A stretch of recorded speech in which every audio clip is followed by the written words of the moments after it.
So there was a lot of controversy over people wanting certain pronouns to be used for them. Oh, okay. And people refusing. Right. My compromise is, when people like Jordan Peterson say, you can't force me to speak a certain way. Right. My answer is, I agree, but so I don't single you out. I will call literally everyone Florbo as a general pronoun. Yeah. It's not a harsh word. No K sounds, no T's. Yeah, okay. Florbo. It's very... Florbo. Ooh. So And would that be in replace of like they, them? Zer, Zim, Zorbo, or Xylophone, whatever. So, hey, Florbo. Florbo says that Florbo self, Florbo says that that Florbo loves Florbo self. He said that he loves himself. But you can't say he. So if someone comes to me and says, you must use my pronouns, I'll be like, oh, we're stopping. We're in Florbo mode. Florbo mode. But here's the thing. It's not meant to be disrespectful. It's meant to assert my autonomy as an individual can speak and to not single you out by using a new word with no harsh sounds so everyone can now be a Florbo. Well, in Sweden, they actually have, there's his, hers, and non-his and hers.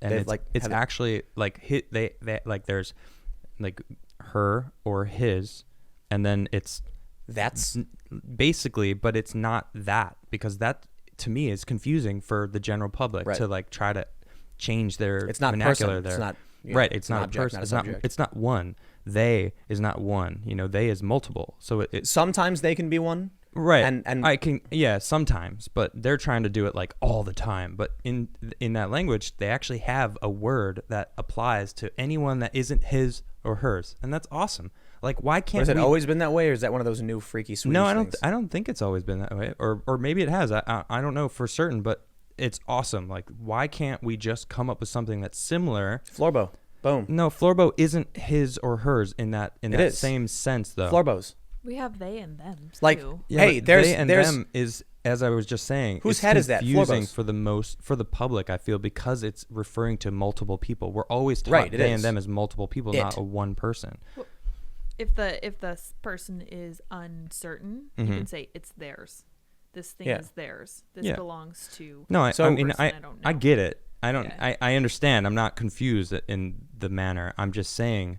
I feel like most people I've talked to, they say it's because it's confusing that it's I think it's they is It's multiple. plural. It's It's typically plural. Right. Like, why couldn't we just come up with a new phrase, line, a new word? Yes, a new word that would apply to anyone that language doesn't work that way.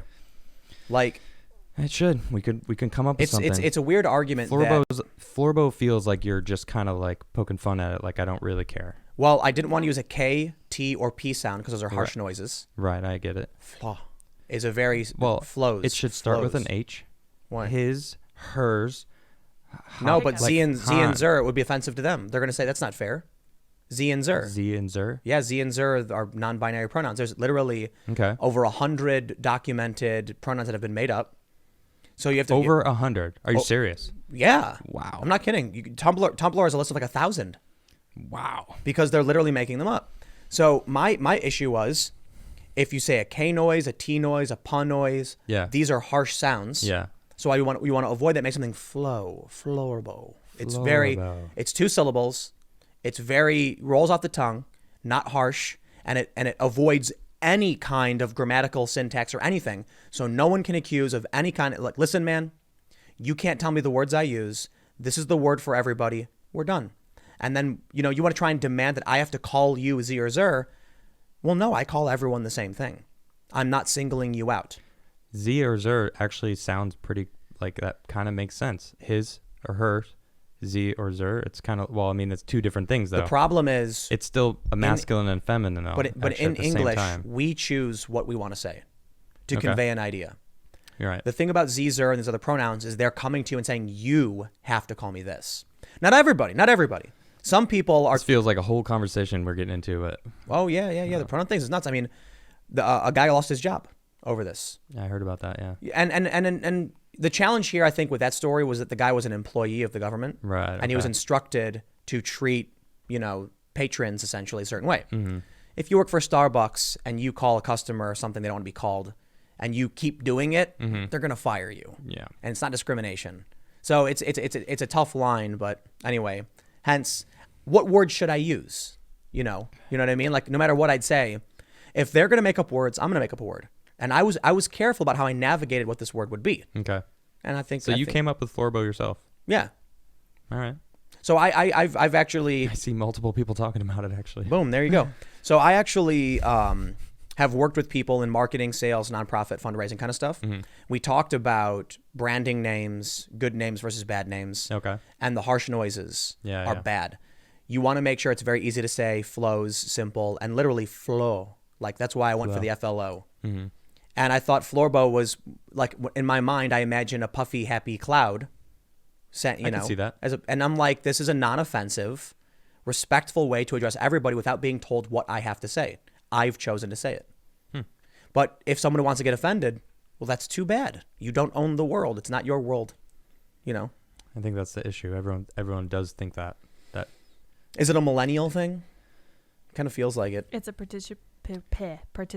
I think it's a societal participation trophy kind of thing. It's all of these different things. It's an accumulation of all the different choices the society as a whole has made that's led us here. It's snowplow parenting. I can't just be like it's this. It's like all these different bubbles of things that are happening that are just like all coming down at once. But the issue with this is that there are laws being enacted because of it, and so quite literally. In, I think, most blue states, you have to use the words demanded by the individual. Like, you have to. Legally? Yes. Well, it's in public accommodation. So if you are, say, a manager at Burger King, and one day an employee comes to you and says, from now on, my name is Vociferon. Okay. My pronouns are Florbo, Florbos, and Florboself. Mm-hmm. You have to say those words. If you don't, you can be fined for a violation of civil rights. And so it's gotten to this extreme. And there's thousands of different ones. Infinite. Well, you're saying Wikipedia has thousands. Tumblr. Tumblr has. But it's like documented. New York City is 31 genders. But you just told me that's not how the English language works. We don't make up stuff. You're right. It doesn't work that way. But people are doing it. They're doing it, and they're exploiting the law to gain political power. And the law, and it's like, you know what? I don't know if it's because the courts haven't caught up yet.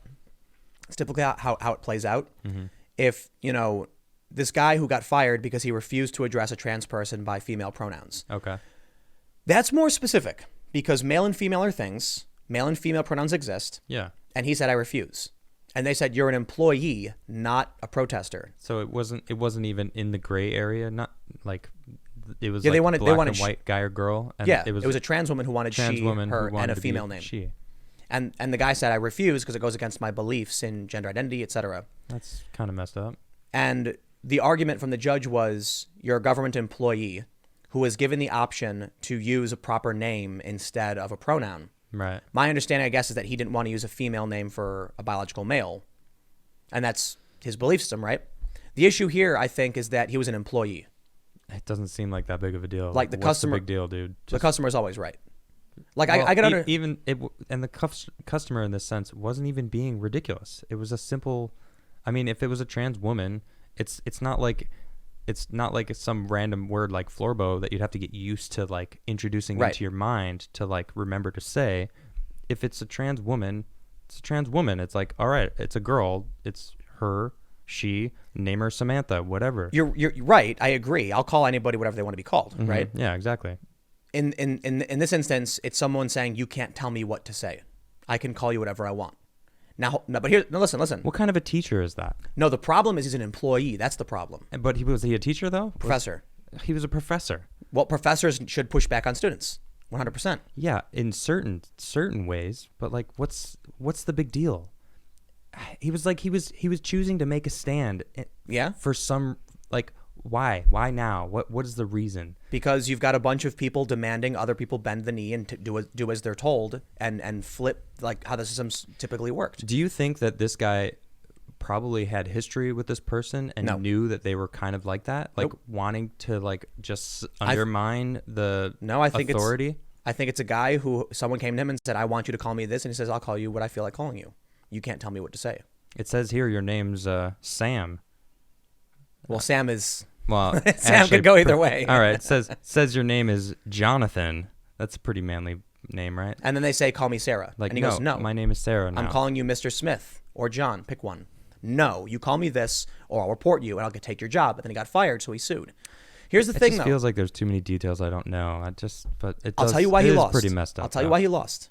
If you're an employee and your boss says, we have customers, you treat your listen customers to your boss. the way they want to be. So he worked for the government. Listen to your boss. Right. That's ridiculous. That was the argument from the courts. Well, there's I a agree big with difference if you were a private citizen at in a private company or something and tried making a stand, but you work for a company. You were told, here's what we want you how we want you to handle essentially the customers, and he said no. Okay, you're fired. Yeah. Okay. End of story. That's not really surprising.